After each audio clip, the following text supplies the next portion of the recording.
Hello and welcome back to Pleasure Principles. We named this show as we did because it's time we collectively outgrow the cultural myth that pleasure is a frivolous extra at the edges of life. And just as importantly, we must step carefully around the opposite illusion that pleasure, orgasms, or spiritualized sexuality can solve every wound, heal every trauma, or instantly elevate us into enlightenment if we just try hard enough. Today, we are entering the quieter, more honest middle space, the one people rarely talk about openly. Where does sexuality actually belong in a life that is truly thriving? And today we have Louis on the show, who has journeyed through the entire spectrum, periods of celibacy and shame, expansive explorations of conscious non monogamy, and finally into a kind of intimacy that can soften the body, reorganize the nervous system, and expand what one believes is possible in relationship. Louis, it is an honor and a true pleasure to welcome you to Pleasure Principles, and I'm looking forward to this conversation. Me too. What a subtle, rich approach to the topic. And yeah, this whole world is really fascinating to me. So thank you for having me on. It's a pleasure, and to start with, Louis, let's begin with something which is very practical. Okay, so many high achieving adults, they treat sex and pleasure like a supplement, like a vitamin that they take only when they remember or when life gives them a moment of breathing room. And it's literally a vitamin for them. It's a necessity like that. So they don't reject it, but they don't see it as essential nourishment either. So, in your view, is this distance genuinely concerning? Or can it sometimes reflect a mature and intentional prioritization? So, how do you take this approach and what are your takes? This is a great question. So, in terms of the science, if you look at Daniel J. Amen, he has a book called Sex on the Brain, and he talks about how he quotes Methuselah's secret, which is a character in the Bible, and Methuselah lives an exceptionally long time according to a strict literalist interpretation of the Old Testament in which he appears. And he's not really making an argument about that character either way, but he's using that as a title for the fact that his research has determined, which is that those who have more sex more often live happier, healthier, longer lives.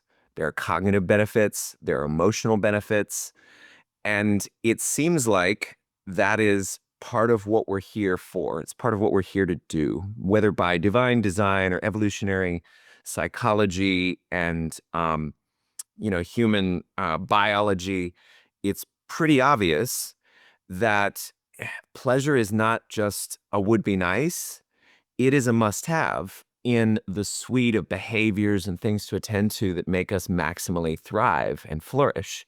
And we can tell from people who are, going without pleasure for long periods, if they're not recirculating sexual energy in the vein of Montauk Chia's million dollar, excuse me, multiple multiply orgasmic man.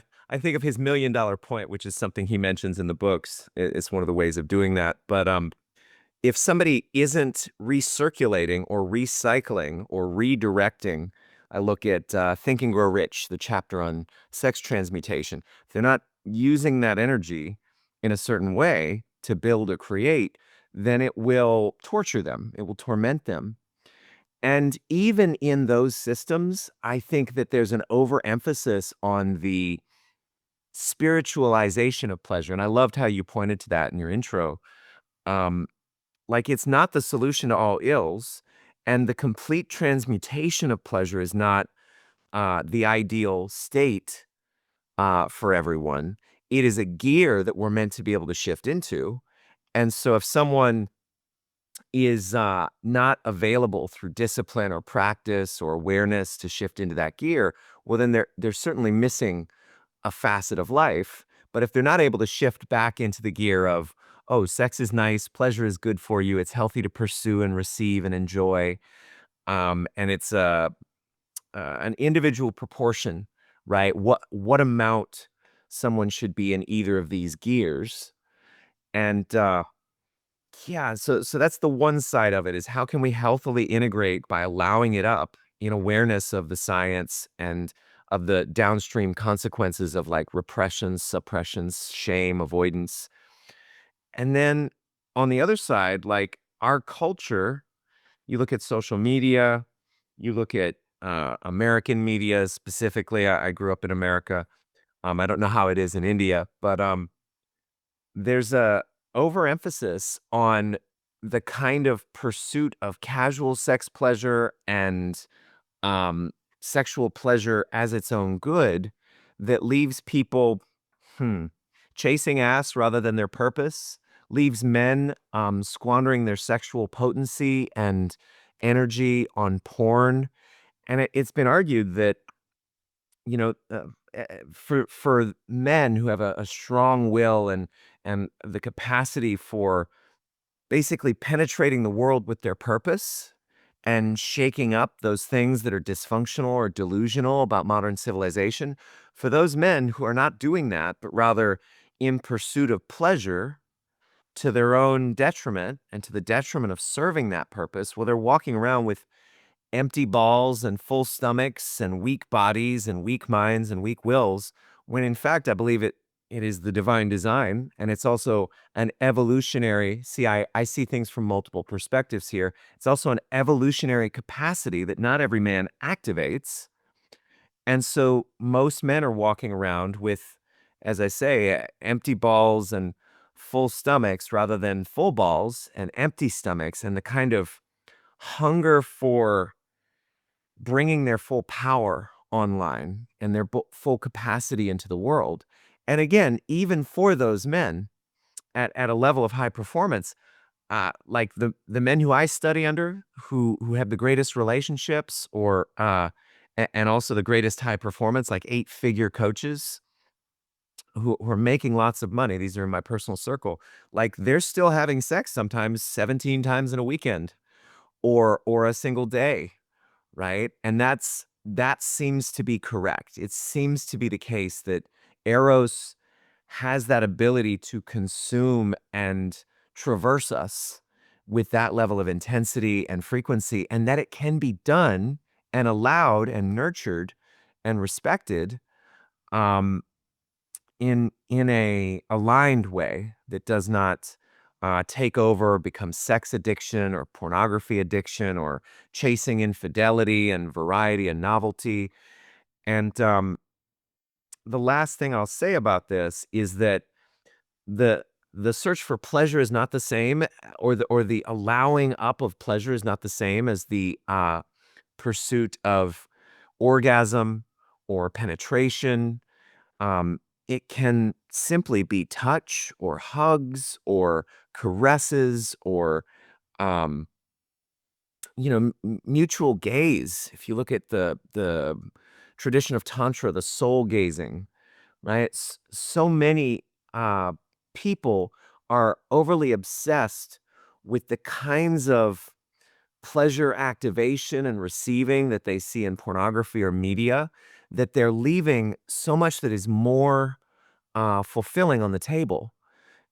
In fact, I attended, it was recently launched in Austin, this thing called Conscious Intimacy Games, which I don't know, all of the cities that it's in, but it's worldwide. And the whole idea is, and the teacher shared his experience. He said, sometimes I'll have sex and I'll feel unfulfilled, like it was a junk food meal. And so in my coaching in Make Love Easy, there's a distinction between gourmet sex or gourmet pleasure approaches and junk food sex or junk food pleasure approaches. And so at the event, there was very little, though there was some, in terms of what would be considered more sexual or romantic, or, sensual touch. But most of the time was, you know, uh, authentic, vulnerable sharing, or certain types of hand holding or, um, holding someone in an embrace. And what I observed was a good match to what he framed the event with, which was, sometimes I feel more fulfilled giving my body what it is actually craving, which is this nourishment of touch and intimacy and connection, than just sex, than just pleasure. And then, thank you for your generous listening. I've got one more thing that came up just to round it out, this response. Pleasure is our pleasure in a certain sense. The birthright of peace, love, and joy is available to all of us, but we're cluttered mentally, we're cluttered somatically and emotionally. We've been domesticated by preachers, teachers, family, friends, media, and government to not pursue it, to not allow it, to not even perceive our potential for it. We've been traumatized, all of us, to some degree, big or little t trauma. It doesn't have to be a formal, heavy dysfunction, to the point where that contact, in the same way that a lamp can be plugged into the wall socket, right? We find ourselves not plugged in to the ongoing perception and receiving and embodiment and activation of pleasure, bliss, peace, love, and joy. And if we do the work of emotional intelligence, fitness, and alchemy, we'll be in a certain variety of pleasure all the time. And it's like the Tao Te Ching says, for the one who realizes that they have enough, they are truly rich. And so this neurologically documented biological, but also neurotheological, neuromystical phenomenon known as fundamental well-being, and I take from the work of Dr. Jeffrey Martin on this, who has a course called 45 Days to Awakening and a book called The Finders, where he interviewed people who had achieved basically enlightenment. Like, once someone has this, then there is a pleasure one can take even in pain. And it's not the same as sadomasochism, but there's a, like, literally, like, hey, I just had this horrible thing happen and I love that. And someone's not just saying that as some kind of Pollyanna, toxic positivity window dressing. They're experiencing it as a, well, all things work for good, and I wonder how this is going to benefit me, or literally taking pleasure in the specificity of the novel sensation itself. And so there's this wider range. If I don't know if on your podcast you're hyper fixated on the monolithic kind of scientific version of pleasure. I am also trained as a philosopher, so, like, we could talk about that. We could get people into MRI machines and PET scanners and ask, okay, what is pain and what is pleasure? And then we could get a neurological workup, a cross section through different types of brains from different cultures, and say, all right, well, this is what it looks like when someone is subjectively experiencing physical pleasure. And for me, as a philosopher, I'm like, well, what is pleasure really? It's sensations that we enjoy to experience and that we prefer and that we would choose over others. And so there's this figure ground reversal where, instead of the search for pleasure being an isolated, alienated component of someone's life that then is part of the mix, like, if they achieve this, again, capital FW, fundamental well-being, then they're available for receiving all sensations as pleasurable, as desirable, as something that they could want, which can, mind you, create its own problems. There's something called a peace prison, where someone's just so blissed out that they are unable to pursue meaningful labor towards, trading their time for money or achievement of goals, because they kind of see through the apparent meaninglessness or incompleteness of any goal they might set. And then, even in the Finder's book, Jeffrey Martin talks about people who they achieve such bliss that they probably disentangle their conscious awareness from deep brain structures that enable them to, like, perceive and relate to their environment. Like, and then their friends find them on the floor of their apartment after days or a week of them just being in this state. And so there's, again, certain dangers to monolithic pursuit of even that kind of pleasure. But hopefully, I, I just really thank you and your generous listening, because that's probably the best articulation of the range of my responses and views on pleasure that has ever been provoked for me. So hopefully your listeners like it. Thanks for asking. That was so, so great, Louis. And I appreciate your insights. And it was wonderful. Oh my God, so much to add on to. And to continue with that, probably I'd just ask you that you also mentioned, right, there are a lot of narratives that go on around. And there is a rising narrative that I particularly know about, that, certain men's groups and tantric circles, it's a narrative around that men require high levels of sexual expression or orgasm to maintain creativity, vitality, or health. So this has led some to treat celibacy like a threat. uh, how do you see this, and do you see this as a genuine physiological or creative need, or do you see it as, simply another pendulum swing, or a story that conveniently validates existing appetites and existing narratives around the world? So, yes, how do you conceive it?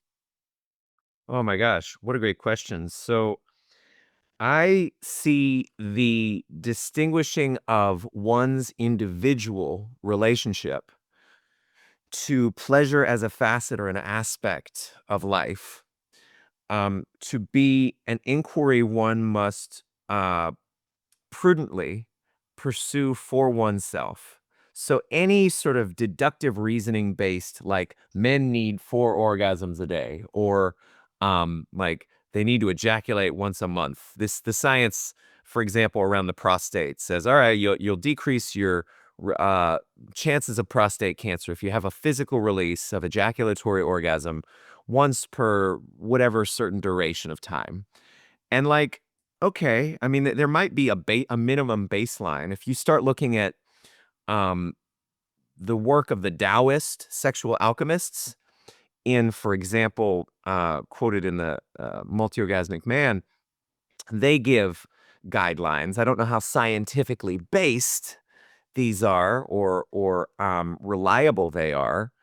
Uh, like they haven't been tested or held to the same candle as Dr. Amen's research. But yeah, I mean, it's an inquiry, right? So I like to tell people in my spiritual community, the depth of your dogma depends on the breadth of your inquiry, your willingness to live with a question and to experiment and iterate through the question. So, like, yeah, you can look at Tantra teachers, right, in places like ISTA, the International School of Temple Arts, who are to some degree sex starved on some level and justifying abuse. And this is common in the tantra world for male tantra teachers to invite their female students into sexual encounters and relationships from an ego-driven and or a misaligned sort of sexual hunger, right, that they're not catering to, or they haven't found or built a healthy channel of expression for otherwise. And in ISTA, for example, there was great controversy because people were coming out regularly for years saying this is abusive. Like, even though the community explicitly says, if a student initiates with a teacher, then the teacher may pursue a sexual relationship, but not the reverse. I believe the policy was something like that. It would still lead to complications emotionally, energetically, psychologically. And so, like, yeah, the proper amount per person is really important. Grounding that in data, evidence, and research is very important. But I'd say turn yourself into a laboratory to any man who's earnestly and heartfully inquiring into how to answer this question for himself. Because that's really, I think, the most important way of answering this is, like, let us assume charitably that there are men like myself or like those in the so-called conscious spiritual community who are wanting to do right both by themselves and by those around them, like whether they be in a marriage or a relationship. And when I grew up, like I started from a felt sense of, well, my woman, my partner is responsible for my sexual needs, and if she's denying me, then she is like disrespecting me. And what is the point of the relationship? And that there's some fuzzy stuff around that biblically. It's interesting in First Corinthians. I'm a student of all the scriptures, but I've been studying the Bible lately because Christ is sort of coming into the popular eye, and I follow the love that I find in Christ, but I have a lot of questions about the rest of it.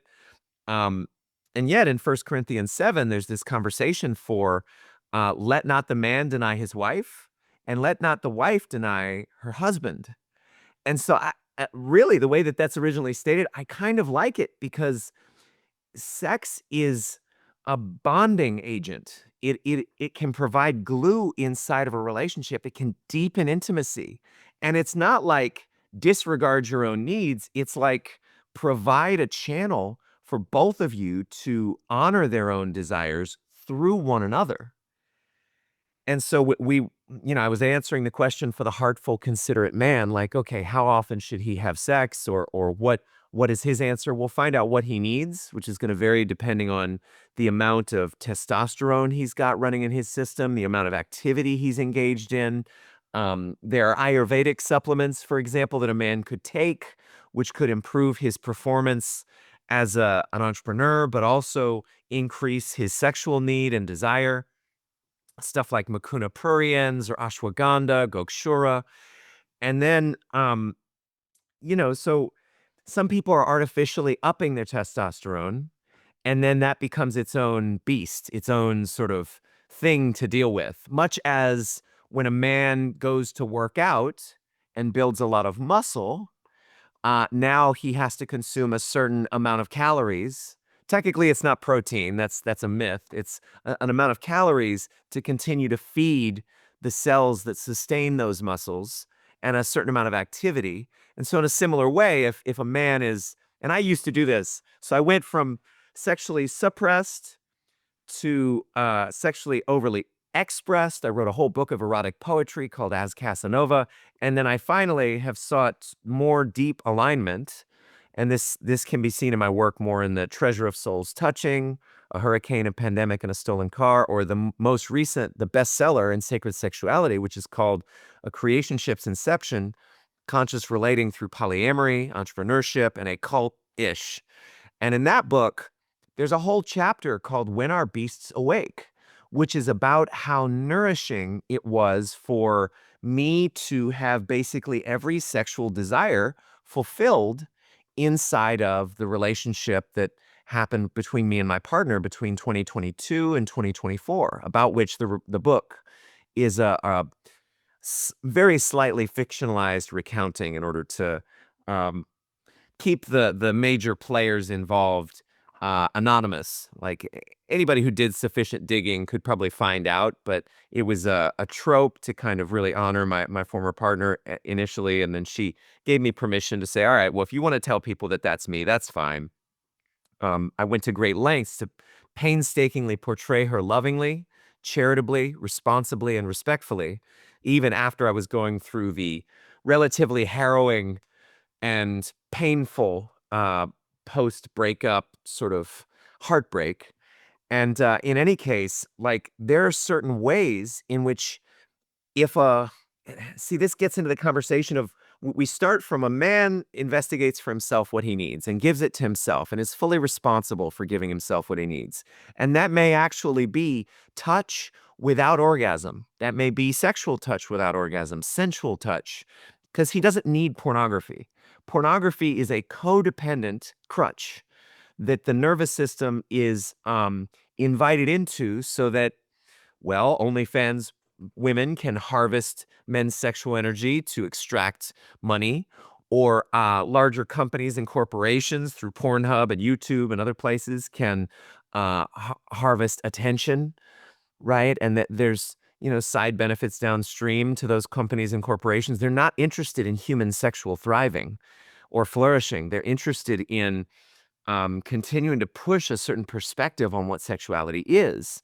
Playboy magazines, for every time they get sold and a man jerks off to these, like, it reinforces we don't vote at the polls politically as a civilization, or if we do, it has a very limited impact that varies based on culture and time and administration. We vote with our dollar bills. So every dollar speck of attention given to these forms that deform human sexuality or cast it. I'm not saying that all pornography is evil or bad or wrong. I'm saying very largely it has not been based on or built from a commitment to help men thrive or women. There is certain porn that's built by women directors who are looking to subvert the male gaze that is present in theater in general. Um, and they're seeking to have pornography that also portrays and honors more of a emotionally sensitive perspective, because porn divorces sexual pleasure from the emotional, energetic, and relational contexts that allow it to take its full meaning on. And apart from those full meanings, you can see why the younger generations, I think it's Generation Z, the Zoomers, whatever, they're avoiding sex because they can tell that there's something off about how their peers have been over consuming. And then you get people in Asian countries gaming men who are just, they don't even seek the attention or connection of women. And so there's so much dysfunctional, and I trace it in part to pornography. And I say, well, if a man is not using pornography, if he's giving himself what he needs, there will be a portion of his desire, and this is it is not good for man to be alone. You look at Genesis, or you look at all the traditions that point to some form of relationship being not pedestalized but honored. Every tradition from the various traditions in Hinduism or the Asian religions to Christianity, they point to, and I'm not saying that they're all gospel. I'm saying that they're indications. Religions for me are carriers of ideas that provide wisdom from lived experience. And if someone could parse through them for themselves, they can find keys pragmatically to living life in a more flourishing way. And so, if we may take these as a clue for what to do and what to focus on, channeling sexual energy into and through a partner and then into and through a relationship can bring about a capacity that we simply can't have on our own. So, does a man have a sexual need to connect to a woman on a regular basis? Absolutely. I will say, at the risk of being a little controversial, I'll say, fuck yes. Because the penis and the sexual energy channel that flows into it, it's like a positively charged battery. And then the vagina is like a negatively charged portion of a battery. And when they combine, there's an energetic, emotional circuit that gets completed. And then it again comes out through the positively charged breasts into the negatively charged heart of the man. And so there's this circulation of energy that allows for the creation of so much more in one's life in terms of depth, mystically or spiritually, or just creation and manifestation. You look at sex magic or manifestational things that can happen there. And like you just can't do those on your own. You absolutely can't. And even if you're not interested in sexual magic or manifestation, there is obviously a depth of pleasure and intimacy that can only be had through engaging at that level. So, again, going back to what scripture, as I recall, says, let not the man deny his wife, let not the wife deny her man. And this doesn't mean, oh, she has a headache, but she has to, or she should give me a certain number of sex per day or a certain amount of orgasms per week or whatever. That would be mercenary and sort of disrespectful. It would be pushy, right? It's like It's more that there be a general charitable, and not charity like, oh, I'm doing you a favor, but like a willingness to embrace and express and be uh, uh, a place where the safe and full self-expression of sexual needs and desires can occur. Um, so it's like eh, there are exceptions to this. Like maybe we're both building energy towards different things in our lives. We're transmuting it into our purpose for the sake of creativity, and that's a pretty well documented phenomenon again in Think and Grow Rich and my own life experience. I find it easier, generally speaking, to manifest when I'm carrying a certain amount of sexual charge. And that sexual energy, I know from the chakra system, for example, seen and witnessed in yoga, it's svadhisthana. It's the energy of creativity and abundance that is also sexual energy, which gets a little subtler when you go into other systems of energy, like the qigong system, where qi becomes jing, and then Jing gets enhanced. Qi is the energy of breath. Jing is the energy of, the sexual fluids and flow. And then Jing becomes Shen through selfless service. So, and this, this magnetism of Jing and Shen, it seems in my personal experience to be stronger. I have more charisma. I have more presence of mind. I have greater creativity, verbal fluency, memory capacity, um, through simply honoring the flow of sexual energy in my body and not squandering it, not throwing it to the four winds, which can even be done in relationships. Someone can have a willing sexual partner and the nourishment of the oxytocin release and orgasms in a partnership, but still be having too much sex, which is why I say it's an individual discernment based on iteration, experimentation, self-observation. By doing certain things, certain results follow, one of my magical teachers said. And so you look at, all right, well, how does this affect me? And it's kind of a folk psychological evaluation. Like I look at how many orgasms I had today and how fuzzy my mind feels, or how strong I feel. And for some people, if they have sex and they don't have an orgasm, they recirculate the energy, they can then feel stronger and more penetrative of their life, of their wife, more present in their business with their purpose. So again, it varies from high performer to high performer. But for men who are seeking to support their wives or their partners in activating their sexual energy or being more available, because women are more sexual than men, right? So we start with this old school assumption that a woman is not as, and I don't know if this is kind of where the context of your inquiry begins from, but you look at the 50s and American families, like I've got to do my wifely duties, even if it's painful for me, even if I don't feel turned on. Like, okay, well, women are caged. Their eros has been caged by patriarchal forces, by misunderstandings of Christian mysteries and religious teachings. So they themselves are alienated from the full power of their pussy to guide them, of their connection with their sexual pleasure to inspire them.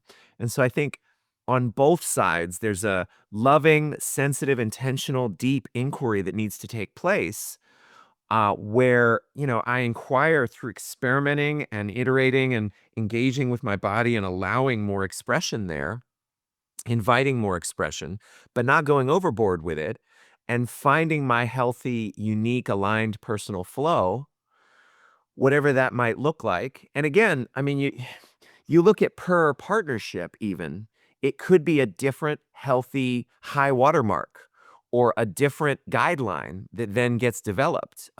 George Bataille, who wrote Erotica and was a philosopher both of the mystical and the sexual, he in his book Story of the Eye, which is I love, it's an amazing book, highly recommend, even though it's kind of on the fringe in terms of erotics or pornographic fiction. Like he was a philosopher, so he's very thoughtful about it. And the book, his whole central contention is that which is taboo is that which we believe will turn us on, or we get turned on the moment we set any rule. We feel the desire to break it. So, oh, I should not have sex with someone other than my primary partner. Well, that you look deeper into the work of Esther Perel, who is a more science-based, because philosophy, it's just like abstract theorizing and speculation and distinction creation, right? With the scientists, they're like looking at the data and patterns of the data. She says in one of her books that the third always needs to be included in the relationship. So like, all right, and what that means is not like monogamish or threesomes necessarily. It's like a awareness that can then be channeled into fantasies or conversations or role playing. And so like in the example, Bataille said, well, the taboo creates the erotic. Like if I set up a taboo, then that becomes off limits, then I want it more, which goes into the psychological principle of scarcity. Same thing that is used, buy it now, this offer's only good for the next couple days, right? That same thing enters the psyche of the human sexual mind. And so we start to desire what we can't have more. But if there's a channel for it inside the relationship, then there's a healthy potentialized expression for it. And so going all the way back, this was a thread I wanted to dance with. And I thank your generosity for my sort of rhizomatic, like I'm going all these different directions within my answers to single, simple questions. And hopefully you have to tell me if it's still serving your audience. I assume it is. The there's training in neurolinguistic programming that a man can do, that I can lead him through, that will help him to activate the deep sexual desires of his woman, of his partner. And a lot of women, they are one might say sexually traumatized, but I'm not saying like rape, I'm not saying like abuse in that sense. I'm saying they've been cut off from the source of their pleasure and their power. And a man, if he can speak in a way that captures and leads an imagination and emotions of a woman, he can create what Bataille would call a sex life. Like we have an individual, unique sexual universe between us and any other specific sexual being. And so the full flourishing, flowering, blooming, and blossoming of that world, of that language, that dialect between my body and my partner's, which Judy Dutton in How We Do It, she says, what is the ideal number of sexual partners per person? And most people are surprised. They say like, oh, two or three. It's one. It's one sexual partner. And so that for me, I always interview my people in my sex or relationship trainings, and I say, all right, well, if you had the choice between sex with intimacy or sex without it, which would you prefer? And they always universally say sex with intimacy. They want the full potential involved in sex. And then I ask them, well, which would you prefer? A relationship where you get that sex with intimacy and it ends, or a relationship where love never leaves and you have that full flowering? And they always say, well, the one where love never leaves. And so it seems, just based on my sort of anecdotal personal experience, my experimentation, my research, my observation, that most people want to be in a monogamous relationship where sex flourishes fully. And at the nervous system level, it does not seem like we can entertain that full sexual or emotional or energetic or spiritual capacity with more than one person at a time. Now, I'm studying under a Christian eight-figure coach who talks about threesomes in Christ, and he's got a very particularly well-defined meaning for that, which is kind of rambunctious and perpendicular and radical. Considering what most Christians think. They're like, sex and marriage, one man, one woman, everything else is bad and wrong. And he's like, no, that's not what Scripture actually says or implies. And because I've had so much experience for myself of sexual variety and novelty and a range, from going from repressed Catholic to what I called Casanova to now, um, deeply, sensitively aware and intriguingly interested in finding that alignment, finding that most nourishing expression of sex for myself, and not going overboard in the direction of suppression or overly expressed. Which there's a cute little acronym. We go from suppressed, all of us, to some degree or another, generally speaking, and that's the problem most people have, to overly expressed, to exquisite alignment. So SEX, right? Suppression, expression, exquisite alignment. And going back to the my training in neurolinguistic programming, like most women, if they look at themselves and they think, well, I don't want as much as my partner does, well, that's because the man is not doing enough work to be polarized, generally speaking. He is simply ignorant of the ways in which he can reach into her sexual subconscious to activate and open those doors and unlock those potentials for her. There are other trainings like ESO, the extended sexual orgasm. I'll never forget my friend Randall coming to me one day in 2012, and we were sitting at a coffee shop and hanging out, and he said, I'm still experiencing orgasmic pleasure right here. It's a little awkward, a little strange, a little weird." And I was like, "What? Tell me about that. What do you mean?" Because when somebody turns on the ESO work, they're able to have orgasms in their body that last for hours and hours and hours. And then I have a friend, he's an internationally renowned Tantra teacher.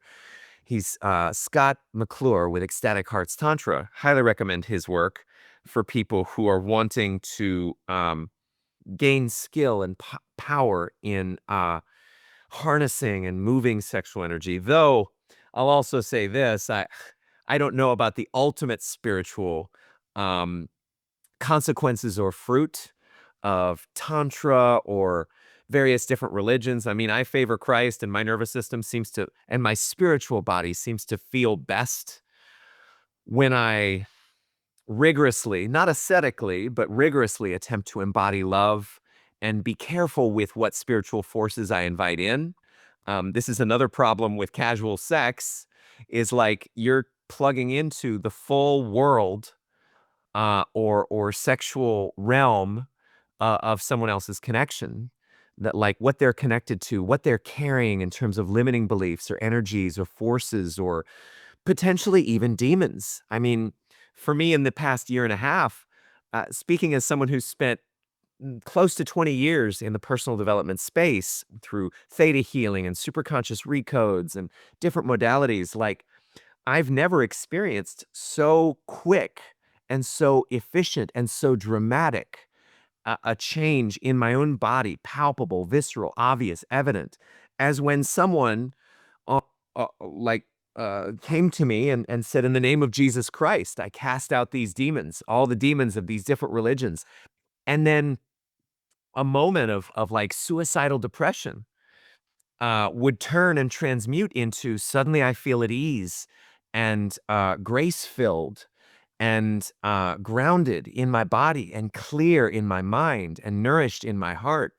Like that was strange and interesting data for me to receive as a trained skeptical philosopher and empirical science researcher and just as a teacher.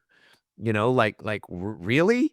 This can do more for me in 10 seconds or 2 minutes than, 30 hours of somatic reconditioning or, um, theta healing or recodes or whatever. Like, what is this? Why does this work this way? So I'm currently in the inquiry around, is Christ just a spiritual force that's stronger and more powerful than all these other gods and beings and all these other religions? Maybe. I'm not, I'm trained academically, I'm trained in liberal philosophy, so I'm not really interested. It would take a lot for me to make that claim. And so I'm engaged in the inquiry around like, is Christ the greatest teacher of how to use our sexual energy or our life force energy or our attention and focus? Maybe, maybe not. You can only encounter so many eight-figure coaches, like high and mighty, really accomplished big names in the personal development sphere. And I have like at least four in the past year who preach, practice, and point to Christ as the ultimate source of all wisdom, knowledge, truth, and being, and have really weird, direct, visceral experiences. These are not preachers from pulpits peddling and proselytizing just what they happen to have received in order to make people put money into their tithing plates. Like these are people who have gone through deep spiritual inquiries from religious tradition to religious tradition, questioning, doubting, arguing viscerally. One of them, an evangelist atheist for 20 years. And so I dance on the shoulders of giants whose spiritual journeys have led me into really interesting places that I never thought I would come to because I grew up Mormon. And then I was Protestant, and then I was Catholic, then I became an atheist and an occultist studying magic and Aleister Crowley and initiated into his occult solar phallic sex cult, magical fraternity, and then finding out the alcoholics and the mentally unstable people who tended to crop up there, the megalomaniacally ego-driven maniacs, like, and then through Buddhism and Taoism and personal development, like Tony Robbins. And I mean, I haven't done any specific Tony Robbins, but that was one of my teacher, Jonathan England's main teachers. So I got a lot of it through him, and then Landmark. And, on the other side of all of that, looking at, all right, well, what does it take for humans to thrive and flourish in sexuality? Well, I think that for a lot of people, their unmet spiritual and emotional needs are contaminating. And you don't even have to be like Christian or in the Abrahamic tradition of faith to see that, unmet spiritual and emotional needs infect and inflect and contaminate the inquiry for how do we meet our sexual needs. And as I look at these men, and yeah, I don't have any, I haven't yet found an 8-figure female coach in my, thank you, sure, in my local community to pay attention to. But if I had one, I would ask her, like, are you thriving sexually?